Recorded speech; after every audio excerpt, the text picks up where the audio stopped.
Hello everyone, welcome to the Framic classes. आज हम देखेंगे भाग दो गवर्नर जनरल और वायसराय के जो सभी एग्ज़ाम में इम्पॉर्टेंट हैं। जी हाँ, आज देखते हैं पार्ट सेकेंड और मोस्ट टाइम पे ये एग्ज़ाम में ज़रूर आएगा। चलिए चलते हैं भाग दो की ओर। जैसा कि हम देख रहे थे भारत के महत्वपूर्ण गवर्नर जनरल वायसराय तथा उनसे संबंधित महत्वपूर्ण घटनाएं, तो फर्स्ट पार्ट तो हमारा कंप्लीट हो गया था। चलिए आज चलते हैं सेकेंड पार्ट की ओर। जी हाँ, चलिए सबसे पहले ध्यान रखिएगा, one of the most IMP question आपसे पूछा जाएगा लॉर्ड विलियम बेंटिंग। जी हाँ, one of the most IMP question Lord William Bentinck के समय क्या हुआ था, तो ध्यान रखिए। या फिर यूँ पूछा जाएगा सती प्रथा का उन्मूलन 1829 में किसके काल में होता, लॉर्ड विलियम बेंटिंग। ठीक है, लॉर्ड विलियम बेंटिंग के समय ध्यान रखिएगा सती प्रथा का उन्मूलन हुआ था। और कब, ईयर आपसे पूछ सकते हैं सती प्रथा का उन्मूलन कब हुआ था, तो 29 में, 29 याद रखिएगा डेट।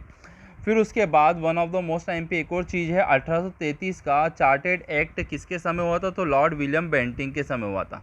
ठीक है स्टूडेंट्स, चलिए अगला आता है लॉर्ड ऑकलैंड। लॉर्ड ऑकलैंड के समय एक ही इंपॉर्टेंट क्वेश्चन बनता है, तो आपसे पूछेंगे पहला अफगान युद्ध किसके समय हुआ था, तो ध्यान रखिएगा लॉर्ड ऑकलैंड के समय हुआ था। 1836 से 42 इनका कार्यकाल था। चलिए फिर चलते हैं नेक्स्ट की ओर। चलिए फिर उसके बाद बात करते हैं लॉर्ड हार्डिंग। लॉर्ड हार्डिंग का कार्यकाल है 1844 से 1848। देखिए ध्यान रखिएगा, जितने मैंने इंपॉर्टेंट क्वेश्चन इन सभी से गवर्नर जनरल से लिए हैं, तो ये मोस्ट इम्पॉर्टेंट है। ठीक है, तो सारे के सारे आप नोट डाउन जरूर करिएगा इन सभी को। ये सारे मोस्ट इंपॉर्टेंट रहेंगे, ध्यान रखिए। बस आप लोगों को इतना ही याद रखना है जितना मैं बता रहा हूँ, और इन्हीं में से आपके एग्जाम पेपर में जो है क्वेश्चन पूछा जाएगा। अगली चीज़ ध्यान रखिएगा, लॉर्ड हार्डिंग की अगर मैंने बात करी है तो इनका कार्यकाल 44 से 48 रहा है। फर्स्ट ऑफ आईएमपी क्वेश्चन है, पहला आंग्ल सिख युद्ध। जी हाँ, अक्सर फर्स्ट तो जरूर पूछा जाता है, तो 45 से 46 के बीच में होगा। उसके बाद पूछा जाएगी लाहौर की संधि कब हुई थी, तो 1846 में। और फिर उसके बाद कन्या भ्रूण हत्या का उन्मूलन जैसी सामाजिक सुधार। ठीक है, ये चीज़ ध्यान रखिए, कन्या भ्रूण हत्या का सबसे पहले किन्ने रोका था, तो ध्यान रखिए लॉर्ड हार्डिंग के समय काल में रोका गया था। फिर उसके बाद देखिए लॉर्ड डलहौजी की अगर मैं बात करता हूँ, तो लॉर्ड डलहौजी जो है, इनसे तो आईएमपी क्वेश्चन जितने मैंने लिए हैं, इतना तो आपको मगअप करना है। मगअप मतलब रटना है। जी हाँ, देखिए लॉर्ड डलहौजी का कार्यकाल ध्यान रखिए 48 से 56 रहा था। फिर इनकी सबसे इम्पोर्टेंट बात, दूसरा आंग्ल सिख युद्ध, ठीक है इतना इम्पोर्टेंट नहीं है। फिर उसके बाद निचले बर्मा का अधिग्रहण, बर्मा मतलब म्यांमार, आपने ध्यान होगा इसका पुराना नाम था बर्मा। फिर उसके बाद डॉक्ट्रिन ऑफ लैप्स की नीति किसने अपनाई थी, लॉर्ड डलहौजी ने। यह one of the most IMP question है।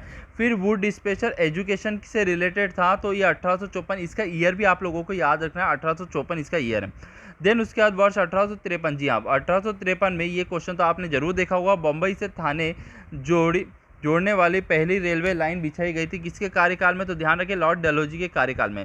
फिर उसके बाद लोक निर्माण विभाग की स्थापना। जी हाँ, लोक निर्माण विभाग की स्थापना किसके समय, लॉर्ड डलहौजी। देखिए सबसे पहले तीन चीज़ें याद रखिएगा ईयर के साथ, डॉक्ट्रिन ऑफ लैप, हड़प नीति किसके टाइम पे हुई थी, लॉर्ड डलहौजी के समय।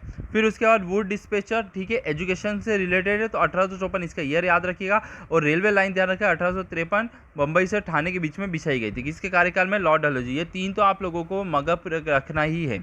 चलिए उसके बाद देखते हैं, देखिए उसके बाद भी मोस्ट आईएमपी क्वेश्चन देखिए लॉर्ड कैनिंग के समय। जी हाँ, लॉर्ड कैनिंग के समय अगर मैं बात करता हूं, तो कैनिंग का कार्यकाल आपको याद रखना पड़ेगा 56 से 62। जी हाँ, कब से था, 56 से 62 कैनिंग का समय था। ठीक है, कैन याद रख लीजिएगा। अब वर्ष 1857 का विद्रोह किसके कार्यकाल में आपसे पूछा जाएगा, तो ध्यान रखिए लॉर्ड कैनिंग के समय हुआ था। 1857 में कलकत्ता, जी हाँ कलकत्ता, मद्रास, मुंबई, ये आपने देखा होगा विश्वविद्यालय की स्थापना आपसे पूछेंगे तो कैनिंग के समय हुई थी। पहली चीज़ 1857 का विद्रोह। जी हाँ, one of the most IMP question बनते हैं जिनसे, इसको भी हम आगे वीडियो में लाएंगे। और देन उसके बाद 1857 के कोलकाता, मद्रास, मुंबई, तीन विश्वविद्यालय की स्थापना किसके काल में हुई थी, तो ध्यान रखिए कैनिंग के समय होता। फिर उसके बाद 1857 का विद्रोह होने के बाद ईस्ट इंडिया कंपनी का उन्मूलन और भारत सरकार अधिनियम। जी हाँ, 1858 में आपसे पूछेंगे भारत सरकार अधिनियम किसके कार्यकाल में वो आया था, तो ध्यान रखिएगा लॉर्ड कैनिंग के समय। फिर उसके बाद last one of the most IMP 1861 में भारतीय परिषद अधिनियम की स्थापना कब की गई थी? तो ध्यान रखिए 1861 में की गई थी और किसके कार्यकाल में? लॉर्ड कैनिंग के समय। चलिए उसके बाद चलते हम, जी हाँ, आपके इसमें 4 से 5 वीडियो बनेंगे जिसमें अपन सारे वायसराय गवर्नर कवर कर लेंगे आज़ादी तक जो रहेगा 1947 तक, जिनसे प्रश्न अक्सर पूछे जाते हैं। ठीक है, आपके पेपर में एक ना एक क्वेश्चन जरूर आएगा, 1 से 2 क्वेश्चन।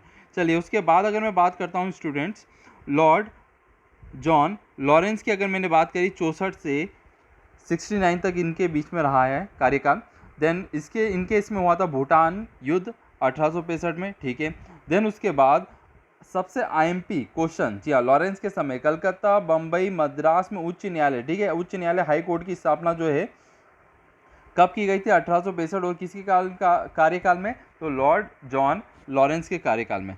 चलिए फिर चलते हम most IMP last, Lord Lytton. जी हाँ, किनकी बात कर रहा हूँ मैं? लॉर्ड लिटिन की अगर मैं बात कर रहा हूँ तो ध्यान रखिए फर्स्ट ऑफ ऑल कार्यकाल जो इनका था 76 से 80। जी हाँ, बहुत ज़्यादा कार्यकाल, करीब 4 साल का कार्यकाल था।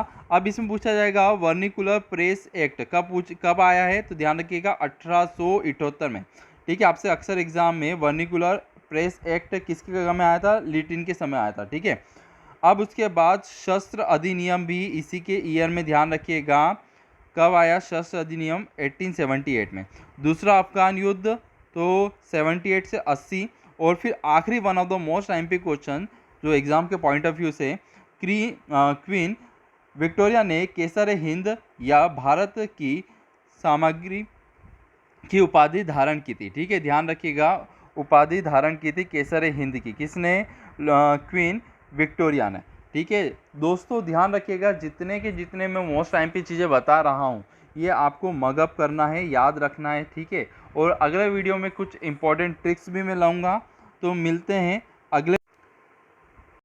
चलिए मिलते हैं नेक्स्ट वीडियो में, और इस वीडियो को शेयर ज़रूर करिएगा अपने स्टेटस पे। Thank you so much.